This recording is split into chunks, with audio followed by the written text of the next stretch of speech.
What follows light and shadow is silence. That silence breaks. I am summoning you as a new age begins.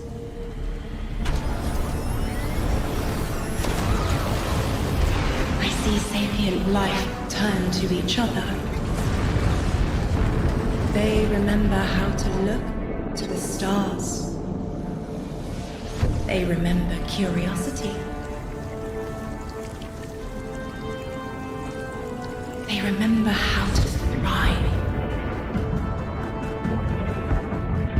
But they have forgotten.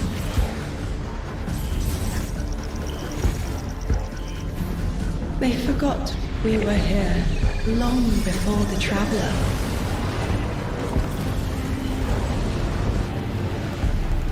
They forgot that they need us. But they are fated to remember. I will remind them. I'm sure you will, but not through me. Find someone else.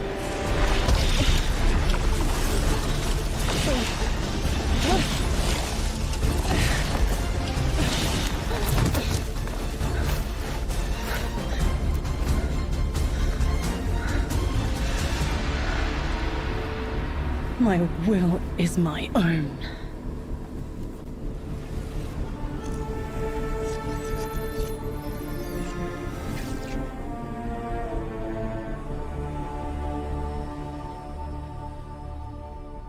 All right, everyone, hello and welcome here to Bungie HQ in beautiful Bellevue, Washington. We have got an amazing stream lined up for you to tell you a little bit about the Edge of Fate and the future of Destiny 2 as well. My name's Andy. I work on the social media team here, but no need to worry. As always, I am joined by some of my amazing colleagues here at Bungie to share some of the finer details of the stuff that we're going to be getting into today. So how about we go ahead and get into it so we can show you what we got. Starting first with this gentleman on my right and to your left is someone that you've probably seen if you've tuned into our streams before or Vidocs, the one and only Mr. Robbie Stevens, Assistant Game Director here at Bungie. How you doing? I'm doing great, Andy. It's always a pleasure to spend a day with you. Yeah, it's been a nice time, honestly, hasn't it? Yeah, well, always. To that end as well, for anyone that doesn't get to hang out as much as we do, can you tell everyone at home a little bit about yourself and what you do here? Yeah, sure. So I'm one of the creative and game directors for the game. So that means like I'm a vision holder and I work across the entire Destiny team with people like Allison and Dylan on the couch here to chart a new course for Destiny and a new future for the game. And just incredibly excited to be sharing with everyone today of what we've been up to. Yeah, can't wait. We've got a big show ahead, so thank you for being here. Yeah, of course. And of course, as we move, right on down the line, someone who, again, has also had the good opportunity to join us on these streams as well, and is now firing some finger guns like a pro.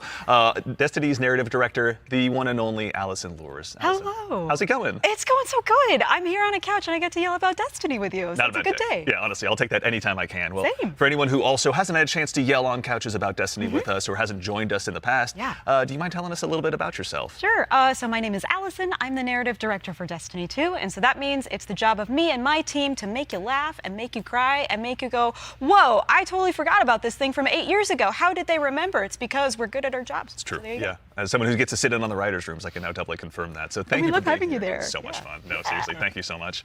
And of course, as we move right on down the line, the gentleman there at the very end of the couch, someone who is a friend to all Guardian kind, who's known far and wide, a member of the Destiny Global Comms team here at Bungie, Mr. Dylan Gaffner. How's it going, Dylan? It's going well. How are you, Andy? I'm doing so well. Thank you so much for Got to make sure to ask every time. I appreciate it. I need all the help I can get. Well, to anyone out there who may not have accosted you on the wild world of social media or is just somehow meeting you for the first time, do you mind telling us about what you do here at Bungie? My name is Dylan Gaffner, formerly community team, where we would go out, collect your feedback, translate it to the dev team, and then bring their information back to you, kind of be that middleman.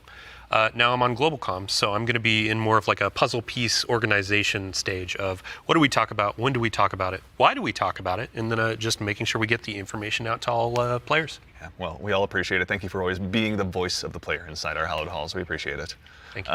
All right, well, now that we've kind of got the intros out of the way, let's talk about our new saga. Robbie, I'd love to start with you. What's up next in Destiny, and where are we exploring? Yeah, so our first expansion this year, The Edge of Fate, is the start of a brand new multi-year saga called the Fate Saga.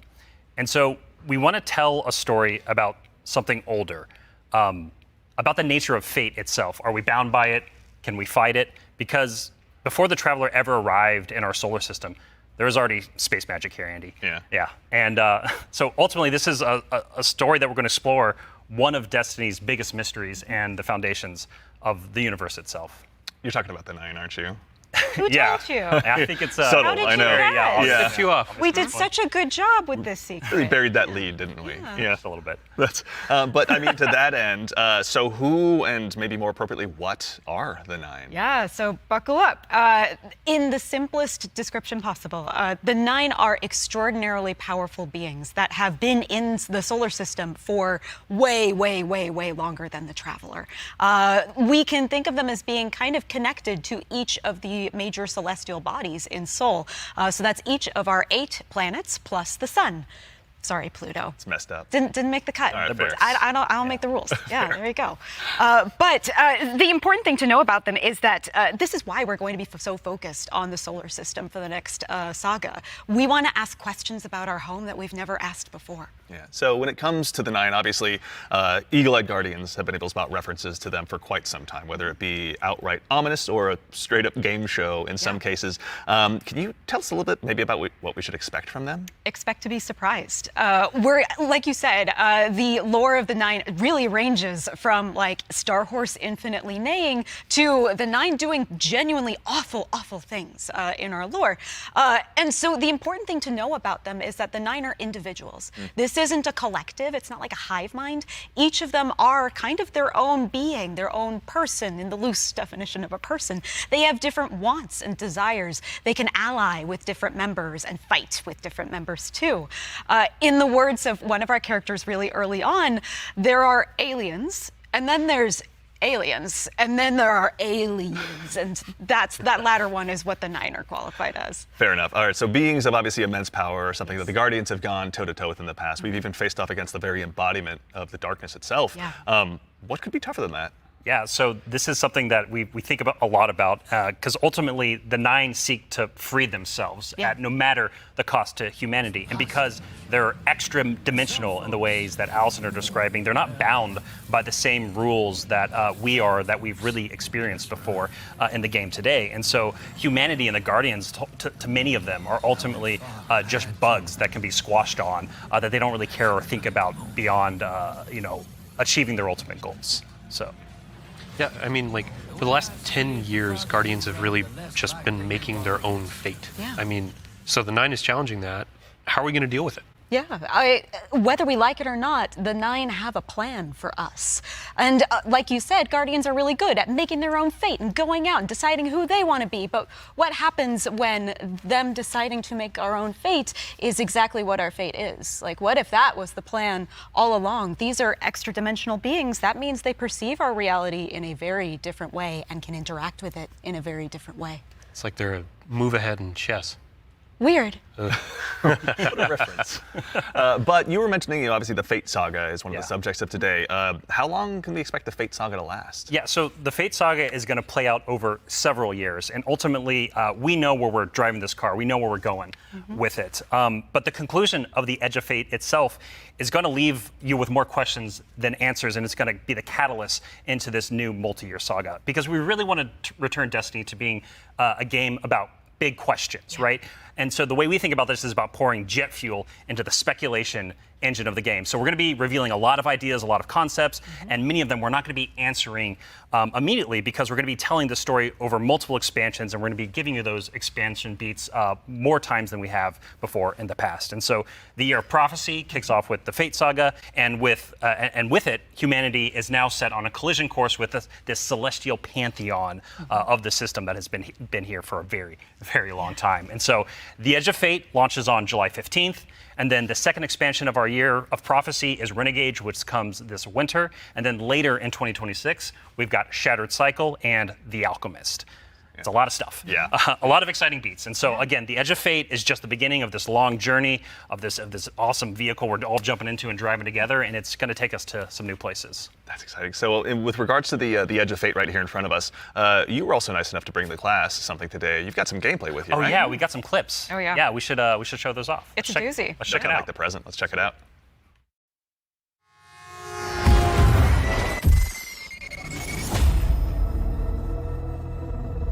Observe, connect, conceal. Guardian, I had a vision. Conform, comply, return. They just wanted to show us disasters. Observe, connect, conceal.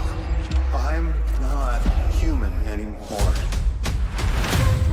Return, conform, comply. No one else should know what this feels like.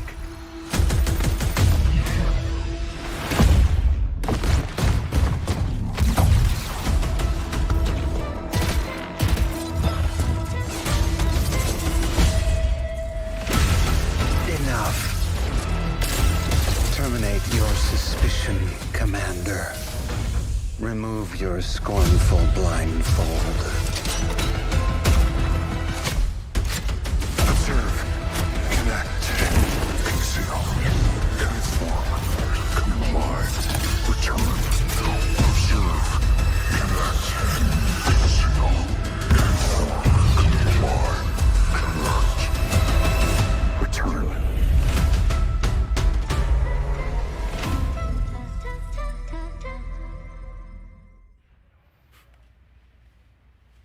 All right, that gives us an awful lot to go ahead and continue to dive into. And here to help us go ahead and explore a little bit more of it, everyone, you probably noticed we've been joined by someone new here on the couch. We are privileged to be joined by someone who's the originator of perhaps my favorite all-time Destiny emote, the one and only Dave Samuel, art director here at Bungie. Dave, how's it going, man? It's going great. Thanks for having me. Absolutely. For anyone who maybe for some reason somehow doesn't have that emote in their collection or hasn't seen you in a past VIDOC, do you mind telling us a little bit about what you do here at Bungie? Yeah, I'm art director on Edge of Fate. I work with the art team to visualize the narrative and design and kind of bring it all together. It's a lot to bring together. Thank you very much for being here today. Yeah. So with the Edge of Fate, it's obviously the first expansion in the Fate Saga. Allison, I'd love to start with you, actually. What can you tell us about the Edge of Fate? The Edge of Fate begins with an invitation, and we are invited along with a very specific group of people to a location, to a moment in time for a very specific reason. Very specific purpose. Very specific reason and purpose, yes. And the place that we're going to is called Kepler. And so you may be saying, now Allison, hold on, hold your horses You read 1 my mind. second, Yeah. because the Kepler I know is the one that's way outside of our galaxy. What do you mean we're going to Kepler? And I say, like, dear friend, didn't you know if you look inside in Destiny's universe, the Oort cloud at the edge of the solar system, you'll find a little planetoid that also happens to be named Kepler here in the world of Destiny. And that's where we're going, to Kepler. Super exciting. And this is kind of a, Robbie, we were talking kind of before the show, this is like like a first taste of something new, right? Yeah, so what you're seeing here is us just trying something new. We're expanding the universe of Destiny, creating new mysteries to uncover. This whole destination is about exploring a labyrinthian world that it took inspirations from things like Dreaming City, exotic missions, dungeons, and it's wrapping it all through a Metroidvania expired experience. And so at the heart of all of this, at the heart of the Edge of Fate, is a player-driven exploration and discovery of an exotic world with brand new abilities. So actually to even just maybe dig a little bit deeper, like how is the Edge of Fate going to be different from past expansions that we've made for Destiny? Yeah, so at the global scale, when we're thinking about expansions in the Year of Prophecy and the formula of Destiny expansions going forward, first off, we're doing 2 expansions a year instead of just 1. And think of each of these expansions as a little bigger than something like a Rise of Iron from D1. And so both of these expansions combined are going to be even more expansion content than we've done in the past. And by delivering 2 of these a year, we're upping the pace of major world and story events that really matter to players and are going to be pushing the Fate Saga forward. And so we're trying radical new things with each of these expansions. And so alongside this new destination of Kepler, this exotic world that players will explore with brand new abilities, we also have world tiers. And world tiers allow you to take on a higher level of challenge on the destination in order to extract some of the best loot within the release. But what's cool about world tiers is as you play through the mainline story and you play through the first couple of world tiers, you're going to unlock later world tiers. And as you're claiming these abilities, as you're exploring the world more, as you're discovering more within the release, you're putting these puzzle pieces together and you're figuring out how to solve all the mysteries on Kepler with different ways. And so you might play a puzzle in one way, a mission in one way, and when you're in these higher world tiers in the post game, you can start to solve these problems in different ways that you couldn't before in the original playthrough. And so alongside all of this, we're also going to have a ton of quest content that we're rethinking about how we use within the game. And so on Kepler, there's some non-linearity within the destination itself. itself. And so with a lot of our side quest content that is related to the critical path, but you don't have to play it. It's there for you to explore. It's driven by your discovery of the world. You're out in the field, you discover something and you pick it up, and that's going to help you explore the characters and the world of Kepler more and go deeper on that story. And so, yeah, again, this is all about us just looking at the formulas that we've been building in Destiny over the last 10 years. And some of them are really strong, but they're due for some experimentation and some radical changes. And so that's what you're seeing here with the first taste of the Edge of Fate. Very cool. Yeah. I love everything you just said. I was a little distracted by some of the gameplay we were showing, like exotic sniper rifle, I think I saw, kind of recognize that. Oh, yeah. Some enemies with a couple really cool twists, like, okay. Yeah. But then also there was a guardian that turned into like a lightning ball. Yeah. Yeah. So there's multiple new abilities that your players are going to be able to discover on Kepler that's going to make them navigate and look at the world in different ways. But the one you're talking about, Dylan, we see it as our premier ability, the crown jewel of the release, and that's called Matter Spark. And Dave has joined us, and he's helps us take the vision of the narrative and the design and the art and smush it together in amazing experiences. And so I think Dave should talk to us more about Matter Spark. Please. Yeah. So there's this new source of energy on Kepler, this strange dark matter. So the Guardian binds itself to the dark matter using the arc powers within. You can think of the dark matter as like a medium, and the arc as this catalyst that will allow you to completely change form. Transforming into Matter Spark lets you squeeze into tight areas, race around areas, jump over stuff, and it also allows you to turn into this basically electric rolling ball of death, jolting and shocking enemies that come across your path. So obviously, one big part movement, one big part combat, but I mean, even just in addition to that, to look a little bit, wider, like how did the Matter Spark Ball kind of influence the world that we're going to be inhabiting? Yeah, the team really had to rethink what it means to build a destination with these abilities in mind. A simple hill becomes a ramp to get to a new space. A crack in the wall, it basically will reveal a whole new area to explore. It's also a new way to engage with enemies. Instead of taking a bunch of enemies head on, you can find a Matter Spark pad, transform, turn into this electric ball of death, and then just start racing around the arena, dash over their heads, and flank from behind, and then really give the House of Exile on Kepler a bad day. As well we should. It's a good day for us as well. So what are some of the other Kepler abilities that we'll be able to unlock while we're out there as well? Yeah, so each of these Kepler abilities are a mix of dark matter and our Guardian's powers. So we have the Relocator Cannon, which is this new fallen dark matter tech mixed with void. This is going to allow you to bypass laser walls, use these cascading relay networks, and just basically teleport around the world. Another ability that we have is Mattermorph. This is dark matter mixed with strand, allows you to manipulate the environment.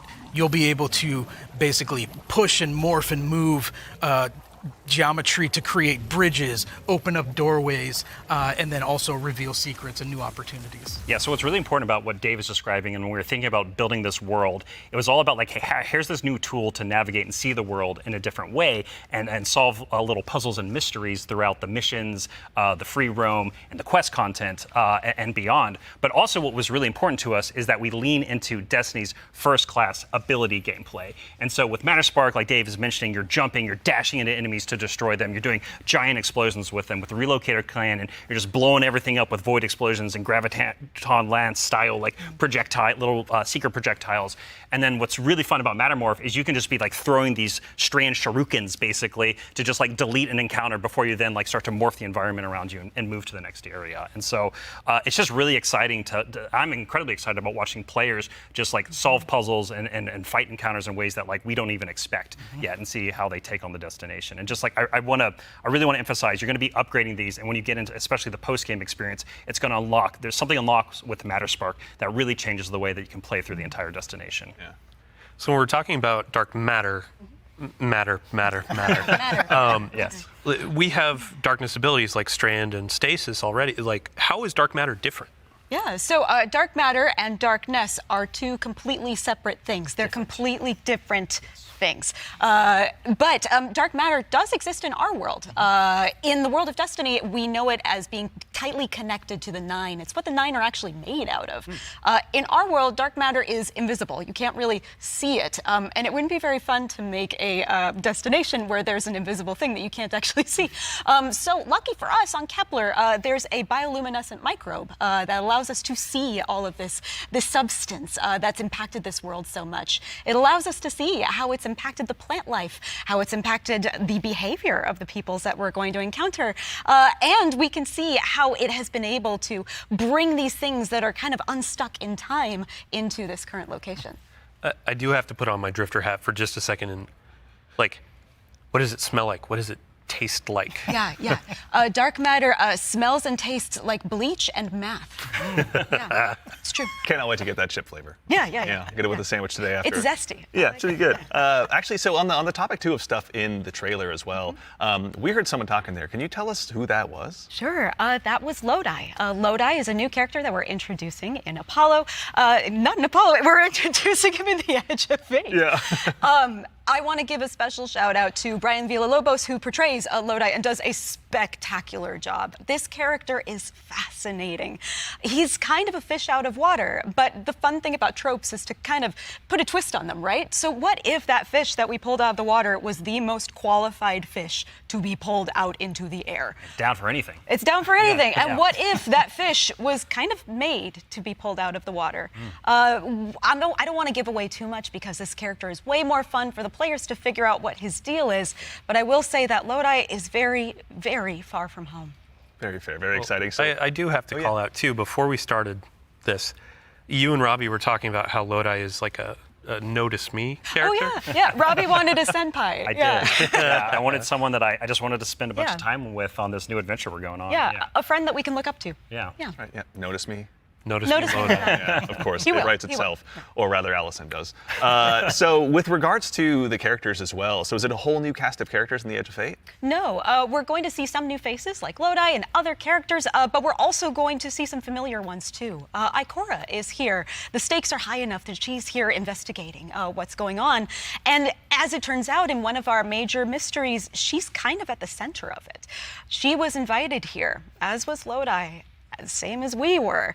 All of it's kind of tied together. Very exciting. So Yeah, the way, if I can, No, no, yeah, please. no, Yeah, yeah, please, like yeah. the way we think about this is about all these characters, their fates are intertwined in some Yes. way. There's these puppet masters that have been pulling the strings for a very, very long time in order for everyone to get here at this moment. And so as a guardian and these characters involved, they're going to have to decide if they're fight your fate. Like that's what we think about. For these individuals, that's what they're going to have to go through and determine about how they can stand up to this new conflict that is surrounded by the Nine, because they are fated to be here. And what does that mean for them, and what does that mean for their future and the future of Soul itself? So with regard to these new characters and this world we find ourselves in, was there anything about that setting, or in particular, that really influenced the creation, rather, of this world that we're going to be inhabiting? Yeah, I'll give you a list of fun facts. First off, if you've been paying attention to Destiny over the last week or so, you already know that there's been people on Kepler for a long time. That's an old-ass computer that you were putting those numbers into. We also know that the Vex are here. They're studying the Nine because it turns out the Nine can do something that the Vex can't. As Dave mentioned, the House of Exile are also here. They've become fixated on a being that they call the Giver.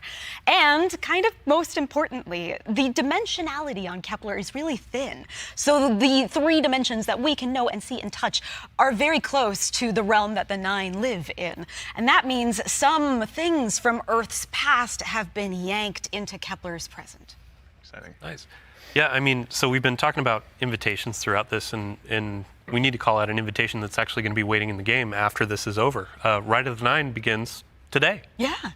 So I believe we have a trailer to show. Yeah, you were nice enough to bring a trailer along. I'll go ahead and give it a look really Yeah, quickly. let's do it. Yeah.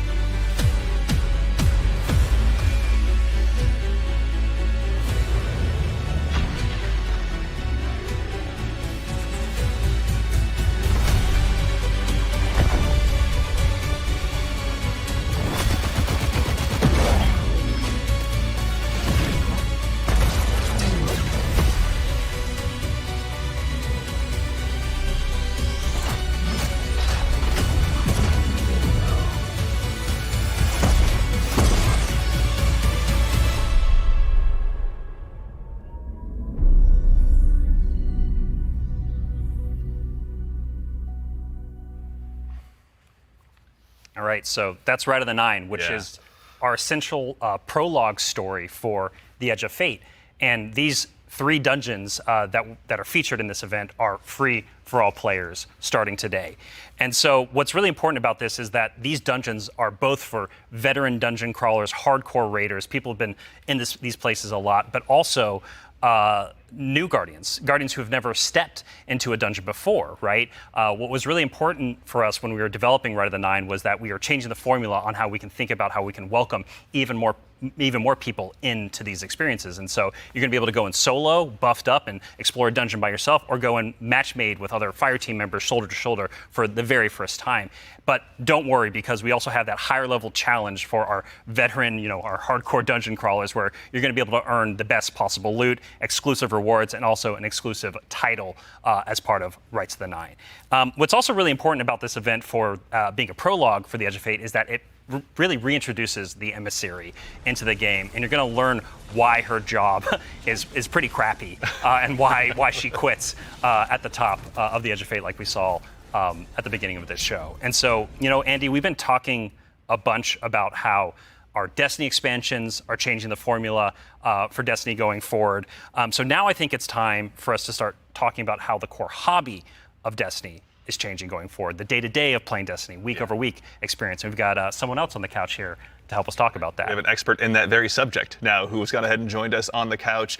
We are now joined by the one and only Mr. Ben Womack, creative director here on Destiny. Ben, how's it going, man? Hey, I'm doing great. I'm really excited to be here. There's a lot to talk about. Yeah, seriously. There is a lot. Yeah, it's going to be a very good conversation we have coming up. Yes. But before we get into that, can you tell us just a little bit about what you do here? Yeah. So I'm the Destiny 2 creative director for the core game, or the core hobby, as we call it. Yeah. And it has to do with all parts of the game, everything from Edge of Fate, through our seasons, through the fundamental systems. And in particular, like Robbie's saying, I've been focusing on thinking about the kind of building blocks of Destiny 2 and getting those not only stood up, but also transformed and iterated on in some really exciting new places. Nice. Well, let's go ahead and just start at the top. Can you tell us a little bit about what the core formula of Destiny is changing and why? Yes. So I think we need to start with the why first, because it's important to think about what is Destiny, what is great about Destiny. And Destiny is best when you have awesome chases that you're excited about, you have really cool, powerful builds to make, and there's a mountain to climb that's right in front of you that you want to climb. You're like, I want that mountain, it looks pretty cool. And the thing that is not always true right now in Destiny is it doesn't feel streamlined as it could. Players don't have as much agency. We want to be player driven, we want to be more rewarding than we are. Because right now there are barriers to playing Destiny in the best way. And those barriers are insurmountable sometimes. So think about that whole picture of, okay, what is the Destiny that we really want, that has been in the past, that we also want to get back to, and where we want to go for the future? That's where all the changes you're going to see have started, at their inception point. So it's a big piece of the pie. Massive updates coming across so many systems of the game, and we're just getting in, digging into the surface. Yeah. I mean, to that same end, then, how are we making it easier? Pardon me, to go ahead and just get straight into the fun. Oh no, let's do it, because that's exactly what we want to do. Yeah. And the first thing you're going to see when you log into Destiny with Edge of Fate, you're going to log in your character and see your ship in orbit. It's going to say, it's not going to say Open Director. It's going to say Open Portal. And the portal is our new front page of the game. We're trying to get you to the fun as fast as possible, and as few clicks as we can. We even have Edge of Fate there in the corner, so that it's right immediately there. No fumbling around with the map to get to it, really. And we're also taking other big parts of the game, the ritual game and for seasons, and putting them into these ops categories. So the idea is that we're having these different ops for different moods. We're having solo ops. Or have a bunch of fire team ops. We have pinnacle ops, and of course we have crucible ops. Still super important for the game. Yeah. I mean, to start up at the top, can you tell us a little bit more about what solo ops is? Oh, yeah. So solo ops is exactly what it says on the tin. It is a bunch of activities that are made for solo players. And the conception point of that was, we want to make activities for players who have a smaller amount of time that they want to play in, and they don't necessarily want to have dependencies on other players, but they still want to get in there and play for 10 to 15 minutes and get some real progress. Yeah, get some loot. Yeah, get some loot. Yeah. Get some loot and get your character forward and feel I played some Destiny and that was great. And even if you don't feel like playing with other people, that's fine, because we have an activity type that is designed for one player.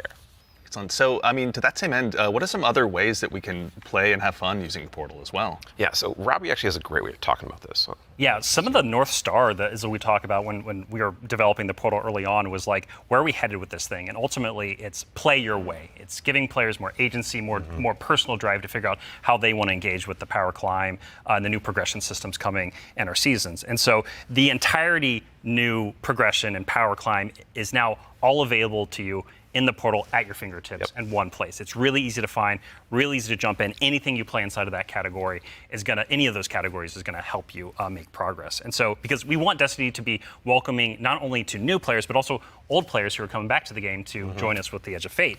And we also want this to be like a new even playing field for everyone.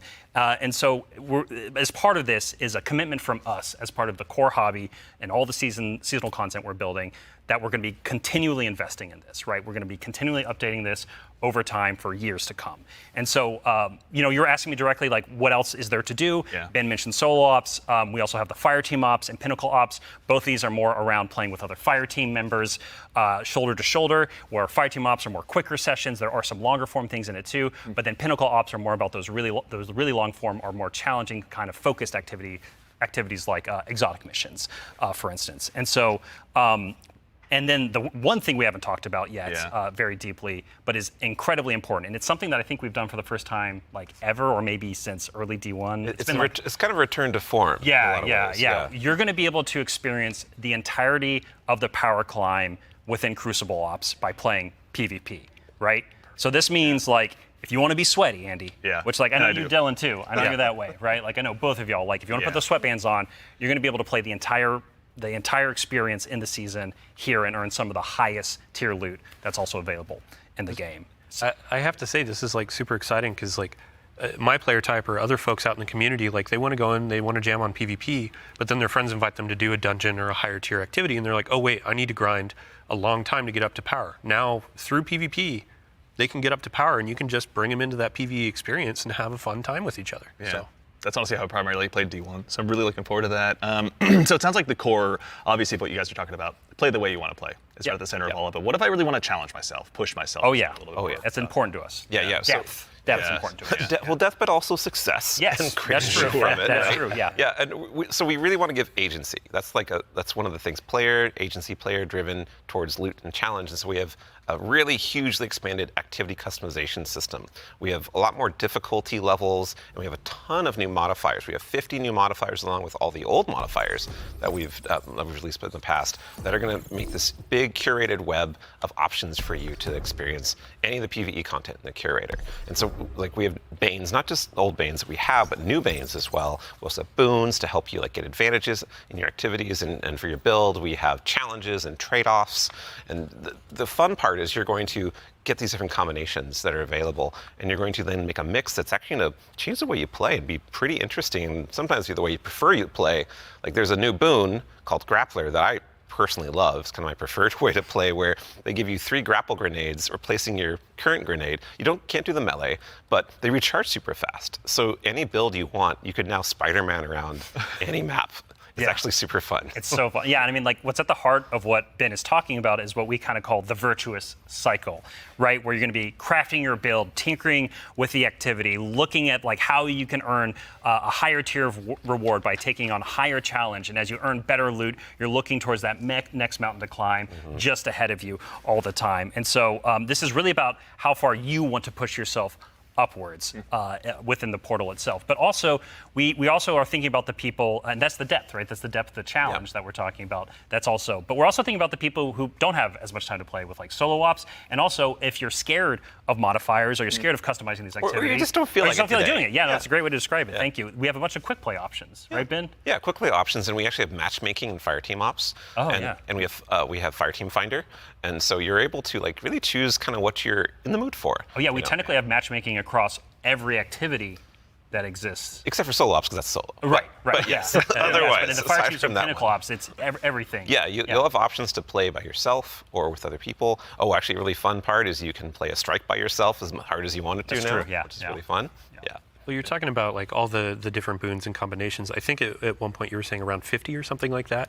Those 50 apply. new ones. 50 new ones. Yeah. So it's like you can take those into solo ops. Like we're talking about this being kind of leisurely, bite-sized activity, but if you want to take it and say, I don't want Weenie Hut Jr., I want like esoteric level solo hardest thing in the world, like you can kind of customize and do that. You can just do it from the very start if you really want to. Yeah. And Depends on how deep you want to go. Yeah. Really. Yeah, and the point is that you're going to like stretch that far, and we want the reward to feel like worthwhile. Yeah.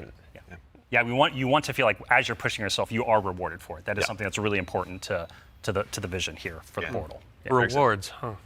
Rewards. There are a lot of rewards, aren't there? It's funny you mention it. Yeah, we've got Banes, boons, modifiers, but let's talk about gear for a little bit here. Yeah. What's changing about loot and why should Guardians care? Yeah, so like talking about chases and mountains and builds, like gear's at the center of all of that.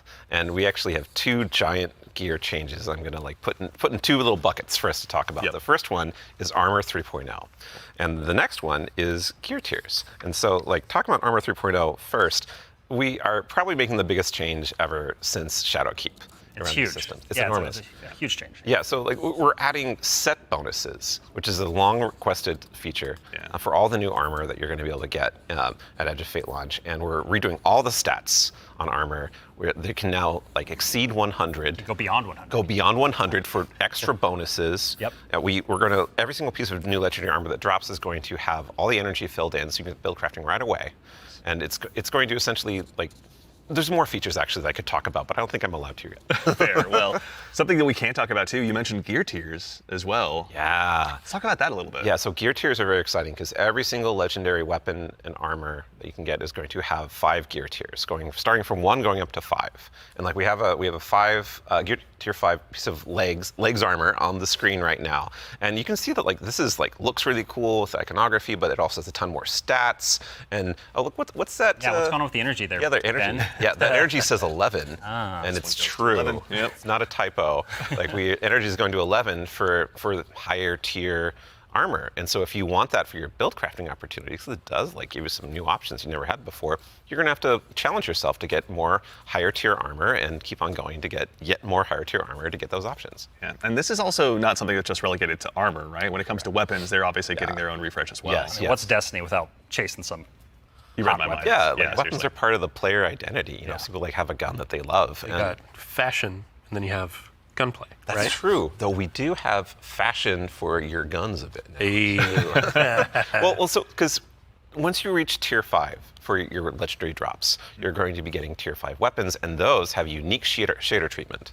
It's like essentially a completely different look that's going to immediately identify it to you and others that this is the highest tier gear of this drop that you can get. It's going to show on the weapon, it's going to show on the icon, it's even going to show when you kill enemies with that weapon, because there's unique kill effects for tier 5 weapons that you can turn on or off if you don't want it, but your gameplay will like show that, no, yeah, the weapon that is being used is like the highest tier you can get. Yeah, Giver's Blessing, which I think we have on screen right now. This is one of the Kepler auto rifles, and I cannot put this thing down. Oh, it's so good. Yeah, when we're playing through the Edge of Fate right now, and it's what's really exciting about it for me is that like when you see that tier 5 drop, like you know immediately that's better than like a tier 3 or tier 4 weapon that you have, right? And I think that's when we talk about making Destiny easier to just jump in, find the fun, make it accessible, but also create more depth. Yeah. You know, this is what we're thinking about. It's like how can we just make immediate, like you understand, like okay, this is probably better than the thing I have right now, depending on what gear tier it is. Yeah. I mean, that's a good example of how much time and effort is being put into these game systems to make them more like approachable. Change can be scary. There's a lot of change that's about to come to the game. We're Armor 3.0, we have so many new boons, we have a bunch of new stuff. And after 10 years of Destiny, this is going to flip some stuff on its head. So, I mean, we're going to have a bunch of blog content. We're going to have interviews with Robbie, with Ben, with more folks across the team that have been working on this. And then we'll also be elevating our creator community when they're creating guides, all that kind of stuff. It's going to be a fun time. But ultimately, a big shout out and thank you to all the folks that have been coming into our studio, giving feedback early on some of these systems so they can be more approachable. And we're looking forward to all the feedback that's going to be coming after launch too. Like this is again one of our first steps into something, and then the community and we are going to build something amazing. Yeah, and I can't stress enough how much feedback we've gotten from the community summits we've been running over the last year for the Edge of Fate, and just people reaching out to the community teams and others to us. Like your feedback is invaluable. So like seriously, like thank you so much. We're making this game together ultimately. Yeah, it's incredibly important part of the process. Like I don't think we would be able to make what we do without it. Yeah. Yeah. working with the community is obviously a core part. Dylan, huge thanks to you and your team, obviously, for helping to lead that charge. And in advance for the big blogs you get to write. And then also our social media team will go ahead and get out the door, so go ahead and give us a follow. I think, Ben, you were saying you wanted to try to break the record for longest twid? I'm more predicting we are. Yeah. So it's not about try, it's the state of things. It's going to be a multi-month journey as we head towards launch. So. Yeah, be a good time.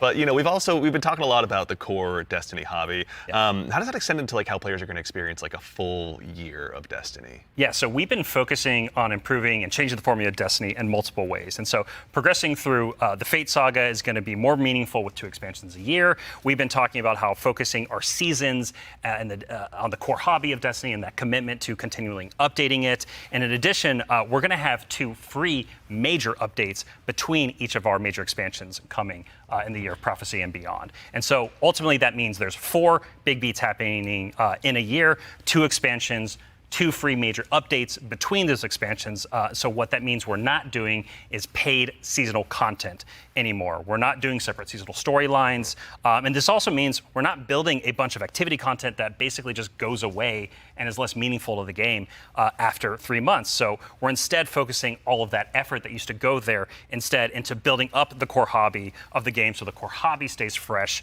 and exciting, year round. And so ultimately, this means no more paywalls for seasonal content, and also these major updates themselves that I'm signposting around right now. The size of them roughly and the inspiration for them we're thinking about is like Into the Light.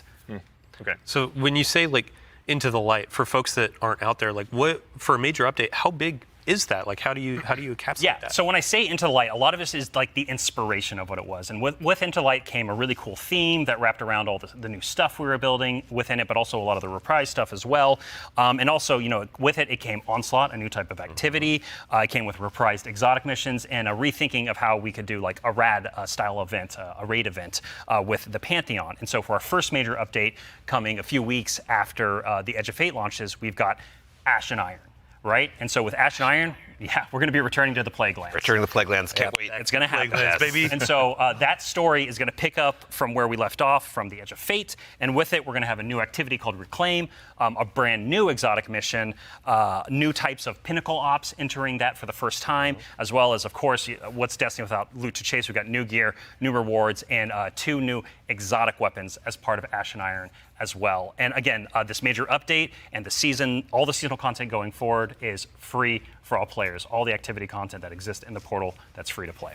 Very nice. So even to actually go one quick layer 2 deeper on seasons as well, what are some of the cool things that we're going to be able to do with the season that's launching alongside the Edge of Fate? Yeah, Ben has been working on this space for the team for a while now, so I'm going to kick this one to him.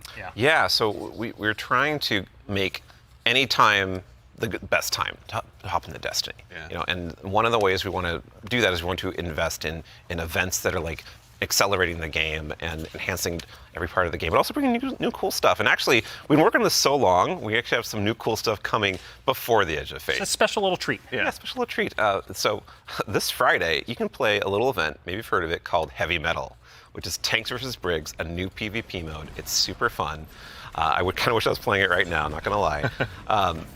But the thing that people at home don't know is we have a new reward. That's a unique thing in Destiny if you invest in this event, if you go and play it. And it is a free-to-play event. So this reward is free-to-play. It is a new combat vehicle that goes in your Sparrow sled, combat Sparrow, if you will, called the Griffin. And this is a really cool, like, combat-ready vehicle you can take anywhere you can summon a Sparrow. You can summon it and use it to fight your enemies and just have a really good time. And there's some really cool build crafting things with this vehicle that I don't want to spoil right now, let people discover, but I'm super excited for it. They all thought they were going to ride those skimmers forever. Well, I mean, we've been saying like, what was it? Skimmer is Flash and the Griffin is Splash. Hey, there we go. The dad joke quota has been met. We got to get one in. Absolutely, yeah. But that's right? Ben, like you've got more for us, don't you? Oh yeah. So like I just said, there's more events that we've been making. There's one that's going to happen right after the launch of Edge of Fate. It's called Arms Week, and it's a 1-week-long event, and you're going to be focusing on one weapon archetype in Arms Week whenever it comes around. And this one is going to give you a new legendary weapon of that type. It's going to have some volatile mods that are there for the week that are going to be super interesting and fun to play with, and some focusing you can do. But there is a problem when you say this event is going to be about weapons and about using them. Yeah, you got to have a place to test all that out. Right, and Yeah, so I mean, I've been doing that in EDZ this whole time. I don't know about the rest of you. Those poor dregs. Right? Yeah. But there is a new way now. We have a new feature, a long requested feature that is being added to the game with Arms Week. It is the shooting range. And the shooting range is being added to the tower. It is a now permanent addition to the game with the launch of Arms Week. We're not taking it away. And you can go there and you can try out everything in your kit, everything about your build, with all sorts of simulations of different kinds of enemies and situations, and it's all real damage numbers. It's like It's even got a scoreboard. It's even got a scoreboard for you right there. and your fire team. Yeah, your whole raid team can go down into the shooting range and try out, like, see exactly how well you're going to do for some kind of boss at this range or with I was a gonna say, yeah, strategy. who can do most of the damage, right? Yeah, well, you're probably going to know. So we have a rally flag. It's not just a shooting range. Like, you can go beyond the firing line and use your abilities too. Yeah, you totally can. And like, if you wanted to, you could even take in Prismatic and pop Transcendence and try that out. And well, I think the reason why we're not seeing that right now is because it's a Titan. Yeah, it's a good soldier. Yeah. Standing on that firing line. Yeah, standing on the firing line. All about building that line and standing. Yeah, exactly. A lot of theory crafters are going to have to go ahead and have some upheavals to their Google Docs, I'm guessing. This will be a really good tool. Like, as we're adding all of these different systems with gear tiering and all of that, you can go in and check those damage numbers in real time. Like, how do my stats change? How are these different gear bonuses going to affect my gameplay? You can see it in the tower now. Yeah. Yeah. And while we're talking about weapons. Oh, yeah. Well, one more thing, right? Yeah, I know. There's one more thing. I know you're excited. So, there's more events. Of course, there's more events. And the holiday events are coming up. Where Solstice is right around the corner. It's as summertime, well. right? It's summertime. Summertime is Solstice time in Destiny 2. And Solstice has some really cool twists and such that we're planning, but I'm not going to talk about that right now. I want to show you all the new holofoil treatment we have for Solstice weapons. So here we go. This is the holofoil treatment for Solstice in 2025. It is so good. It's amazing every time I look at it. Yeah. It is an ocean and gun. the line. Yeah, we put the ocean on a gun. How did we do that? It's beautiful. I love it. And any kind of weapon that drops for this event can have a holofoil. Yeah, no so matter it could be tier 1 or tier 3. Yeah, any exactly. weapon can have the holofoil. Yeah, the tier 5 holofoil. Ooh. Like that's gonna be a chase. Our other events will also have holofoils. Yeah, like Arms Week you're talking Arms Week will have its own holofoil treatment. Like every event, a major event we have will have a holofoil treatment. The holidays will have their own kind of special one, but yeah, Arms Week will have their holofoil drops that you can farm as well. Super exciting. No, it's going to be a good time. I'm going to have way too much stuff to chase down, so appreciate you guys putting all the hard work in, obviously, for that. But I believe we've got one more thing.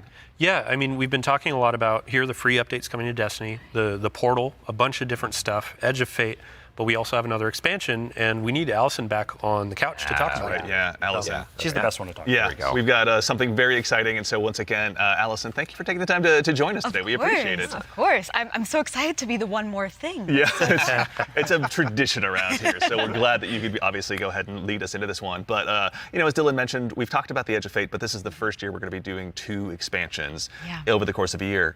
Can you tell us a little bit about Renegades? Yeah, so we're going to have a dedicated reveal for Renegades in September alongside our major update, Ash and Iron.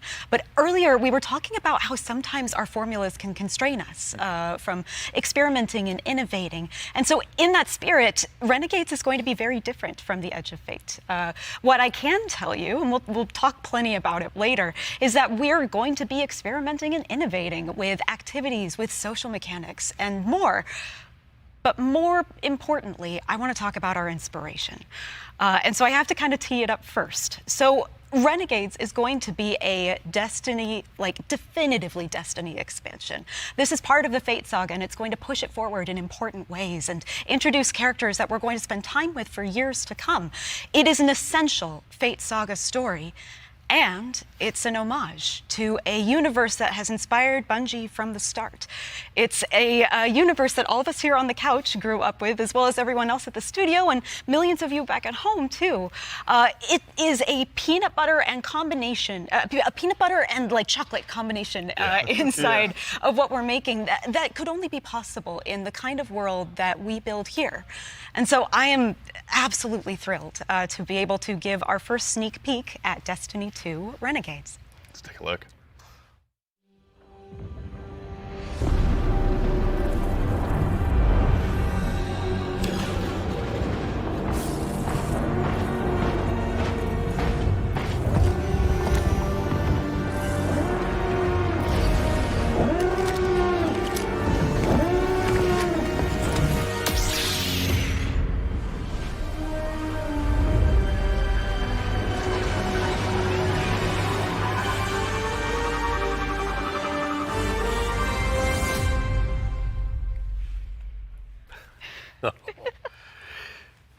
Okay, Robbie, what did we just see?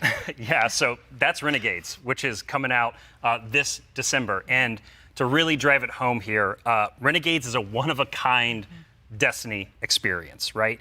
And just like we on the Destiny team have taken inspiration from other genres like dark fantasy or cosmic horror, Renegades takes the space western vibe and aesthetic that is Star Wars.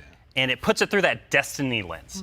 And ultimately, it's created a new lawless frontier that is emerging within Seoul. And so, like, we're so excited to show Renegades off a little bit today and to be talking about it more in the future in September alongside the free major update with Ash and Iron. But right now, today, we're focused on Rite of the Nine and what's right around the corner with the Edge of Fate. Absolutely. No, I heard a lot of calendars get marked just now on September, but no, super excited to share more of that in the future. But that actually leads us to the conclusion of today's show, which again, we covered a lot. There's been a lot today. Yeah, this has been a big show, honestly. No, we went through a lot of it. So let's go ahead and quickly double check. We obviously went through, and the Year of Prophecy, pardon me, is going to go ahead and kick off on July 15th.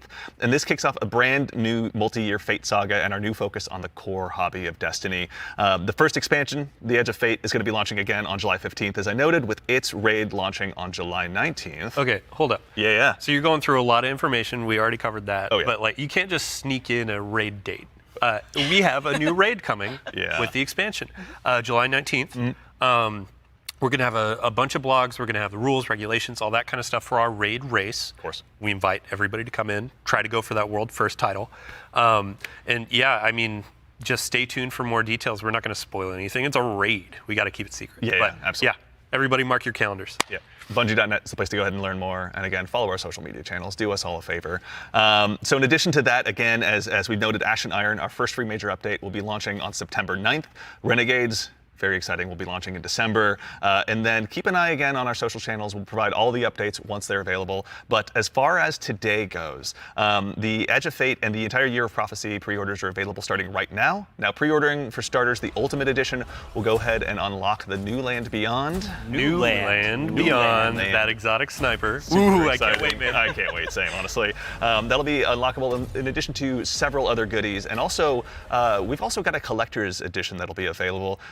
You can see here on screen, it will be coming with an awful lot of very cool stuff, including this cool statue that you may have noticed here that's been sitting with us on stage. This is one that you can go ahead and add to your collection as well, but that's not all that's in there. Is there, Allison? We got, the writing team got a little excited on this one. We put a lot of lore goodies into this collector's edition. So like that weird metal thing, that weird envelope, boy, weird. Wonder what's up with that. Just decorative points? You should probably read it. Yeah, anyway, we're gonna do a dramatic reading as soon as we should go downstairs immediately after this. Really right after this. Count me in. And then again, too, as far as today goes, Rite of the Nine. This is the essential prologue to the Edge of Fate, and like all of our events moving forward, is going to be a free to all players. So make sure and go ahead and check that out when that arrives. And before the show wraps up, make sure and stick around for a little bit longer. We're going to be rating our good friend Sammy Cat as well. So go ahead and give her a follow. Tell her we said hello in chat. Pardon me. If you have any Twitch Prime subs or anything like that, go ahead and do us a favor. Drop it over there and check out her stream. She's going to be having a good time. But that concludes it for us here today. So for starters, huge thanks to my teammates here for joining me. Thank you, Andy. Thanks for having us. Absolutely. Yeah, Robbie, Allison, Dylan, of course. There we go. We got Ben and, of course, Mr. Dave Samuel. Thank you all so much for being here today. And then, of course, to the crew that puts all this on. Thank you, everyone. This doesn't happen by accident. Thank you all so much for all of your hard work and dealing with me on these last couple of days. And, of course, to everyone at home, to all of our guardians out there in the community, thank you. It's a tremendous privilege to get the opportunity to share what we've been working on early. And it matters only if you guys show up and join us. So we really appreciate it. We hope you enjoyed. And otherwise, in the meantime, until we see you again, take care of yourselves, take care of each other, and we'll see you all Starside.